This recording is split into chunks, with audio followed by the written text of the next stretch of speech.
Noong mga araw na iyon, ang mga naghatid kay Pablo ay sumama sa kanya hanggang sa Atenas. Pagkatapos, nagbalik sila sa Berea. Taglay ang bili ni Pablo kina Silas at Timoteo na sumunod sa lalong madaling panahon. At si Pablo ay tumayo sa harap ng kapulungan ng Areopago at nagsalita, "Mga taga-Atenas, napapansin kong buhos na buhos ang inyong kalooban sa relihiyon, sapagkat sa paglalakad ko sa lungsod at pagmamasid sa mga sambahan ninyo, nakakita ako ng isang dambanang may nakasulat na ganito, sa Diyos na hindi nakikilala, ang inyong sinasamba kahit hindi ninyo kilala, ang siya kong ipinapahayag sa inyo.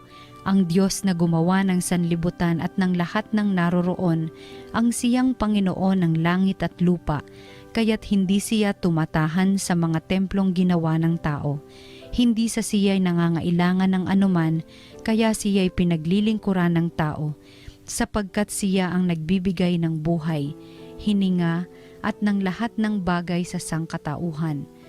Mula sa isa'y nilikha niya ang lahat ng lahi sa balat ng lupa. Itinakda niya ang kanya-kanyang panahon at hangganan. Ginawa niya ito upang hanapin nila ang Diyos. Baka sakaling sa kanilang pag-aapuhap ay matagpuan siya. Ang totoo, hindi naman siya malayo sa bawat isa sa atin, sapagkat hawak niya ang ating buhay, pagkilos at pagkatao, tulad ng sinabi ng ilan sa inyong mga makata. Tayo nga'y mga anak niya, yamang tayo'y mga anak ng Diyos. Huwag nating akalain na siya ay tulad ng larawang ginto, pilak o bato na pawang likha ng isip at kamay ng tao. Mahabang panahong di pinansin ng Diyos ang di pagkakilala sa Kanya ng tao, ngunit ngayon iniuutos niya ang magsisisilat talikdan ang kanilang masamang pamumuhay, sapagkat itinakda na niya ang araw ng paghuhukom sa sanlibutan at ito'y buong katarungan niyang gagawin sa pamamagitan ng Kanyang hinirang. Pinatunayan niya ito sa lahat nang buhayin niyang muli ang taong iyon.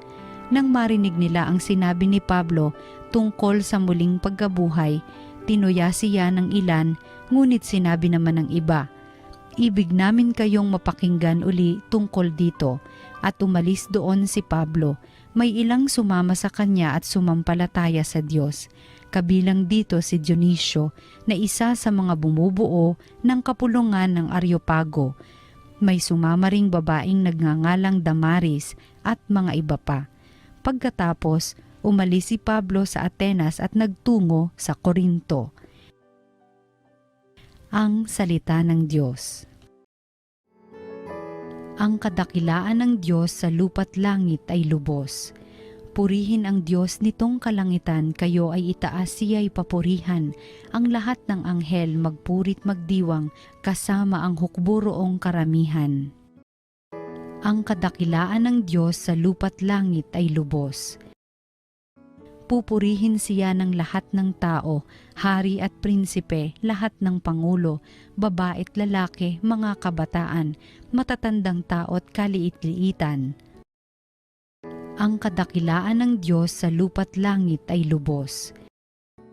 Sa ngalan ng poon lahat ay magpuri, ang kanyang pangalay pinakamaigi, sa langit at lupa'y walang kasimbuti. Ang kadakilaan ng Diyos sa lupa't langit ay lubos. Siyang nagpalakas sa sariling bansa, kaya pinupuri ng piniling madla, ang bayang Israel mahal niyang lubha. Ang kadakilaan ng Diyos sa lupa't langit ay lubos. Ang mabuting balita ng Panginoon ayon kay San Juan. Noong panahong iyon, sinabi ni Jesus sa kanyang mga alagad, "Marami pa akong sasabihin sa inyo, ngunit hindi pa ninyo kayang unawain ngayon. Pagdating ng Espiritu ng katotohanan, tutulungan niya kayo upang maunawaan ninyo ang buong katotohanan, sapagkat magsasalita siya hindi sa ganang kanyang sarili, sasabihin niya sa inyo ang kanyang narinig, at ipapahayag ang mga bagay na darating. Pararangalan niya ako, sapagkat sa akin magmumula ang ipapahayag niya sa inyo. Ang lahat ng sa Ama ay akin, kaya ko sinabing sa akin magmumula ang ipapahayag niya sa inyo."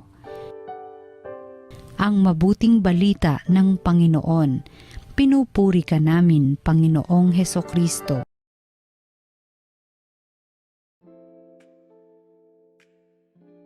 Lahat tayo dito ay sa eskwelahan, marami po natututunan. Pero naalala po natin, yung pagkatuto natin ay pautay-utay. May first grading period, second grading period, third grading period, fourth grading period. No? Unti-unti nating natututunan ang mga bagay-bagay na doon nagiging bahagi ito ng ating kaalaman. Pautay-utay, yun po ang pag-usapan natin. Kasi po, dito po sa ating ebanghelyo, marami akong sasabihin sa inyo, ngunit hindi pa ninyo kayang unawain ngayon. Pagdating ng Espiritu ng katotohanan, tutulungan niya kayo upang maunawaan ninyo ang buong katotohanan. Ito na rin ang paghahanda sa pagdating ng paggunita natin, ang pagdating ng Espiritu Santo sa mga apostol at harinawa sa atin din yung pagdaloy ng Espiritu Santo sa ating buhay. Malalaman natin. Sabi nga, isa sa mga gifts of the Holy Spirit ay yung knowledge, no?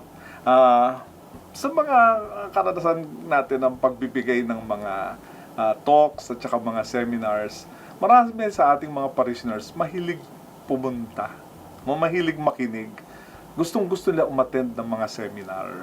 Tapos sasabihin pa nila susunod, Father, kailan ba susunod na seminar? Makikinig kami ulit. At ang tugon naman ng mga pare, oo, nakikinig nga kayo, pero nagawa nyo ba yung assignment last week? Natutunan nyo ba yung dati? Kasi hingi ng knowledge tungkol sa pananampalataya. Hindi naman natin isinasabuhay kasi hindi naman natin maalala. Nakuha ba natin yon? So, kailangan talaga pag-isipan po natin at talaga namnamin natin yung katotohanan na natututunan po natin mula sa Espiritu Santo, no? Mula sa Panginoong Jesucristo, mula sa simbahan, at maisabuhay natin ito talaga at talaga maipangalat natin sa ating kapwa. Itong araw na ito ay ang mahal na Birhen nagpakita rin sa 3 bata. Naalala po ba natin yun? Doon po sa Fatima, sina Francisco, Jacinta at saka si Lucia, no? At doon nagbigay din ng mga kaalaman, no? Ang mahal na ina sa 3 musmos, no? Na madali sanang maintindihan. Pero sana mas baunin na po natin. Ano ito? Unang mga mensahe na ito na maliliit pero tigib sa katotohanan. Sana po ito ay lumalalim. Number 1, panalangin po. Lalo na yung banal na rosaryo. Napakahalaga, isang daigdig na nagdarasal. No? Pangalawa, pagsisisi. Yun. Malaking bagay din po yun. Kahit napakasimpleng intindihin, magsisi, magbagong loob. Pero bakit nahihirapan tayong gawin? Until na magdasal po tayo, pagdasal natin yung tunay na pagbabago. At yung pangatlo, sakripisyo, no? Na sinasabi natin na ayaw natin magsakripisyo dito sa buhay na ito. Pero hindi natin matatamo ang kalwalhatian kung hindi tayo magsakripisyo, kung hindi tayo maghirap. Katulad din ng ating Panginoon Jesucristo, hindi matatamo ang muling pagkabuhay kung si Kristo ay hindi naghirap at namatay. Kaya mga kapatid, pagdasal natin na yung mga natututunan natin ng tungkol sa pananampalataya, tungkol sa banal na Espiritu, tungkol sa Panginoong Diyos, ay talagang ninanamnam natin, binabaon natin sa ating isip, at nagkakaroon ng epekto ito sa ating puso at buhay. At sana magdulot ito ng tunay na pagbabago sa buhay natin, mag-instrumento rin tayo sa ikababago ng buhay ng ating kapwa. Amen. Pagdasal po natin ngayon, Panginoon, sa pagpapakita ng mahal na Birhen sa Fatima, ginugunita po namin kung paano naging instrumento at 3 batang ito sa pagpapalaganap ng mabuting balita ng pagsisisi at paghingi ng kapatawaran.